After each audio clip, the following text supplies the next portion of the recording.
On today's program, organized labor and the global climate crisis. Our guest is a leader in the fight for climate justice, Sean Sweeney, director of the International Program for Labor, Climate and Environment, a program of CUNY SLU, recently participated in the COP26 Global Climate Summit in Scotland. You may have heard about it. COP stands for Conference of the Parties, referring to the 197 nations that agreed to a new environmental pact, the United Nations Framework Convention on Climate Change, at a meeting back in 1992. So what's happened since? Mr. Sweeney has much to report, including labor's part in responding to the climate crisis, and what actions will be taken following this summit.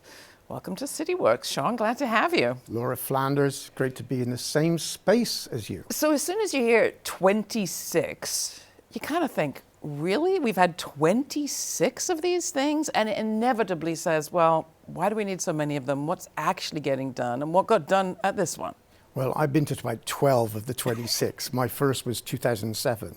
And I thought then that the sort of urgency of the climate crisis was going to translate into some serious action. It was a little bit naive in retrospect. We've passed several tipping points, political tipping points. We've got the Paris Agreement of 2015.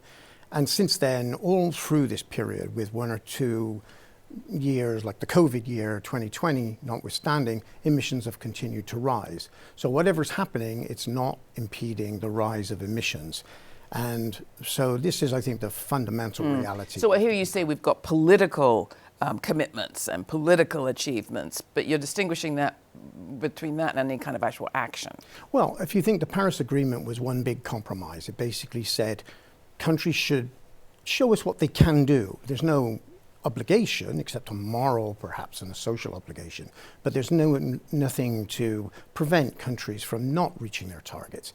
And what we've seen is, yes, countries on the basis of a voluntary commitment were willing to say, well, we'll do X, we'll do Y in terms of the percentage of emissions they would either reduce or flatline on their way to 2030. That was Paris. 6 years have gone by. Most of the major economies continue to increase their levels of emissions, and globally that's adding up to a failure from the point of reaching the commitments. So what did those who gathered at COP26 in Glasgow do, and what were they called upon to do? And then we need to talk about who was actually able to be there. Well, it went to, there's a case of sort of collective denial in some respects, because countries were told by the United Nations Framework Convention back in late 2015 to go back and come back with more ambitious targets. They basically tallied up what was called the nationally determined contributions in 2015 and said, even if all of these commitments are met, we're still going to raise emissions to 2030 and beyond, when we should be reducing emissions. So please come back 5 years from now with stronger targets. 5 years became 6 years because of COVID. Stronger targets were delivered, but it hasn't answered the fundamental question, is what is going to stop a repeat of the failure of the Paris targets being met? So countries, many of them, 150, have submitted more ambitious targets, including China, India, the United States. The major emitters have done so. Well, targets are all very well, but what about actually changing something? Well, this is where you get to the fundamentals of the dynamics of the system.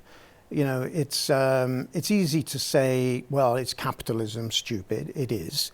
But how do you address the dynamics of growth and accumulation, which comes with a rise in energy use? Every year, energy use rises sort of on an average year between 2 and 3% a year. It's getting slightly more efficient, the use of the energy, but it doesn't stop the fact that there's more and more coal, oil and gas being burned every year.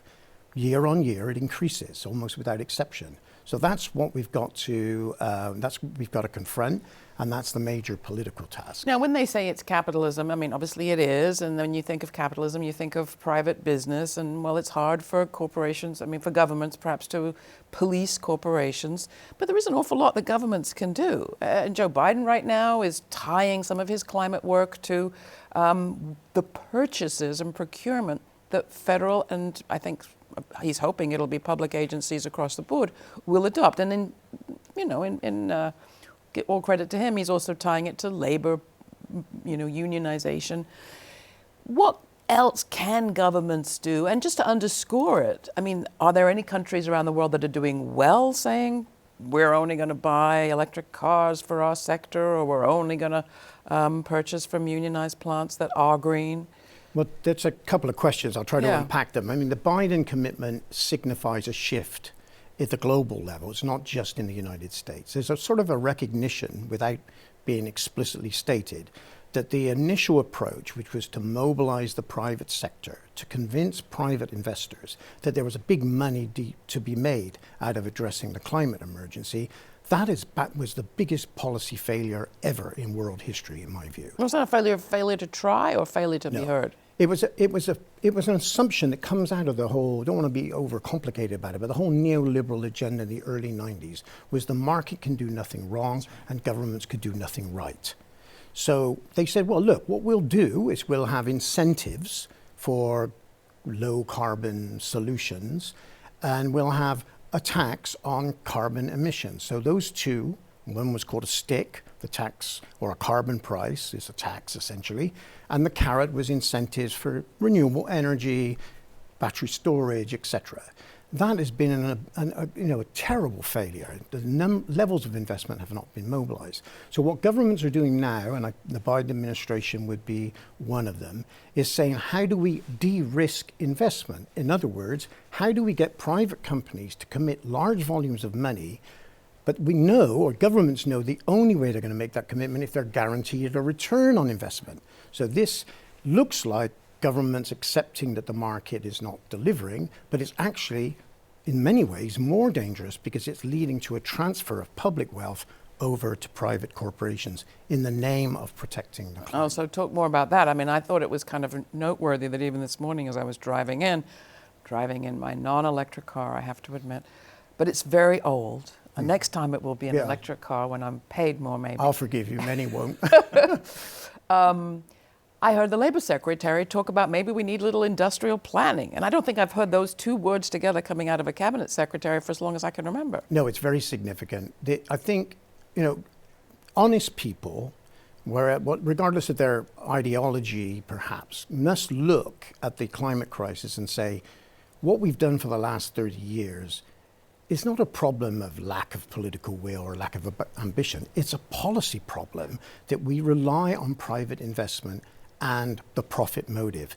That, when you take that out of the equation, it actually opens the door for real planning, which doesn't exist under the sort of late capitalist reality of quick returns and press releases and trips to Mars. So even just to unpack it, it's super basic, but if we want to have fewer emissions 10 years from now, there are things we need to do now, and government can play a role in setting us on that course, and not just asking people to follow it, but partnering them in following it, and incentivizing them by agreeing to buy stuff, to pay for stuff. That's right. Right? Well, one of the good things about the Green New Deal narrative is it actually asks us to look back in history and say, what was it about the New Deal that was so successful? One of it was the Rural Electrification Administration.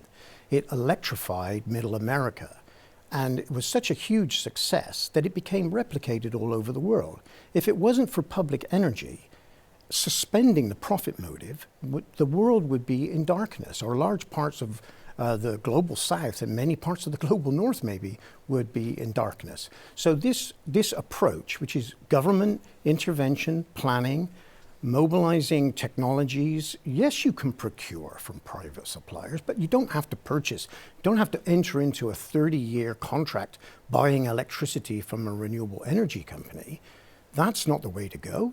Buy a windmill, buy some solar panels, sure. But that means the government, that becomes public assets that then generate clean energy. It's not as simple as that, but that's the fundamental, I think, point that needs to be driven home. That's not where we're not quite there yet. We're still buying, not building. Well, at the moment, you'll see that there's still a faith in the idea that private renewable energy companies, for example, will make their money, will invest if they can make money on the sale of electricity. But that is, there's a lot of complicated pieces to this, but the problem with that is you have to have a situation where electricity markets are not volatile. In other words, they need to know what they're going to get. Otherwise, they're not going to commit hundreds of millions, if not, trillions of dollars in principle to the energy transition. Now, you wrote a paper about much of this in which you actually point quite a scary finger at the renewable energy companies and say that they are playing a role turning workers against action on climate change. Can you talk about that? Well, first of all, they didn't create the system, they didn't create the rules, but they are protecting their own intellectual property. Only 4 or 5 countries produce most of the wind turbine generators and the blades. Only 2 or 3 countries totally dominate the solar market, and they don't want to keep it that way. So if someone comes along and says, oh, well, I just came back from Cape Town in South Africa, South African government or the unions, which is their position at the moment, says, well, we'd like to develop a solar industry here or a wind industry here in South Africa. Will you help us? They would say no. But there's a lack of industrial capacity to reach the climate targets. So this has to be resolved on the basis of a global public goods approach. So that's fascinating. So one of the great things about these conferences, whether they accomplish anything else, is that people come together from all over the world. Now, there were real challenges for people to come to Glasgow in the middle of the pandemic with the rise of variants and so on. There was a lot of criticism about particularly who from civil society was able to be there. Can you talk a bit about what happened outside the halls and maybe the roles that unions played? And then I'd love to hear a little bit about how you see the international worker scene on this issue. Well, we got around some of the problems with the South's non-participation by using technologies, and that helped. And we also did bring 1 or 2 people from the global South, from unions in the South. But I think it raises a question, what would the South say if it was in the room? Because at the moment, the narrative has been fixed now for 20 years, which is the North isn't doing enough, it's not giving us enough money, we're not getting the support you promised us. And we could go into detail about that, but it's time consuming. What unions, I think, are trying to do in this is they realize that the decarbonization is a top priority. They understand, the working class are the ones that are going to be affected the most, and particularly the working class of the South.